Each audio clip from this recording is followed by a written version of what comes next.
السلام علیکم ورحمۃ اللہ وبرکاتہ۔ معزز ناظرین کرام، لیلۃ القدر کی فضیلت سماعت فرمائیں کہ لیلۃ القدر کوئی عام سی رات نہیں ہے بلکہ بڑی فضیلت والی رات ہے، جس کا ذکر صراحت کے ساتھ قرآن پاک میں واضح موجود ہے۔ جیسا کہ اس شب قدر یعنی لیلۃ القدر کے نام سے اللہ رب العزت نے پوری سورہ مبارکہ کو نازل کیا ہے، وہ ہے سورہ قدر، جس میں یہ رات لیلۃ القدر 1000 مہینوں سے بہتر قرار دی گئی ہے، یعنی اس کی ایک رات 83 سال کی بنتی ہے، اور اس کا 1 گھنٹہ 9.8 سال کا بنتا ہے، اور اس کا 1 منٹ 58 دن کا بنتا ہے، اور اس کا 1 سیکنڈ 23 گھنٹے کا بنتا ہے۔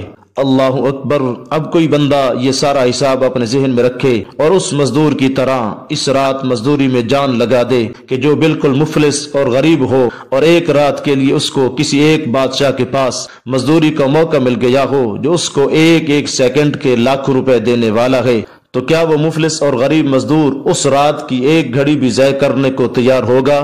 نہیں ہوگا، بلکہ اس کی تو خواہش ہوگی کہ یہ رات کبھی ختم ہی نہ ہو اور وہ مسلسل محنت کر کے خزانے جمع کرتا رہے۔ اس مثال کا نتیجہ اور مقصد یہ ہے کہ کیا ہم اس رات یعنی شب قدر کو شدید محنت نہیں کریں گے؟ یہ رات اسی لیے اللہ تعالیٰ نے ہم گناہگاروں کو عطا فرمائی ہے کہ ہم آخرت کے دن کی مفلسی اور نیکیوں کی غربت سے بچ جائیں، اور اس ایک رات میں محنت کر کے اپنے لیے نیکیوں کے خزانے جمع کر سکیں۔ اللہ تعالیٰ کی اپنے بندوں سے محبت کا اندازہ کیجئے، لہذا اس کو ہم غفلت میں ضائع نہ کر دیں، اس تصویر کو ہم بار بار دیکھیں تاکہ ذہن نشین ہو جائے، اور پھر آنے والی مبارک راتوں میں اگر موبائل پر میسج وغیرہ چیک کرنے کا بھی دل کرے تو یہ حساب یاد کر لینا چاہیے کہ سیکنڈوں میں لاکھوں کا خسارہ ہے۔ کوئی ایسا کام نہ کریں جس کے نتیجے میں 1 منٹ بھی ضائع ہو۔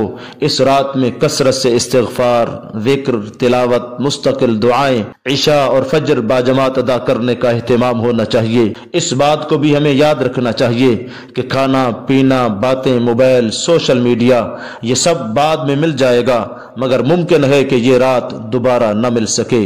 حقیقی نقصان سے بچنے کے لیے مغرب کے بعد سے ہی سخت محنت شروع کر دینی چاہیے۔ اللہم ارزقنا لیلۃ القدر، اللہم تقبل منا یا کریم، وما توفیقی الا باللہ۔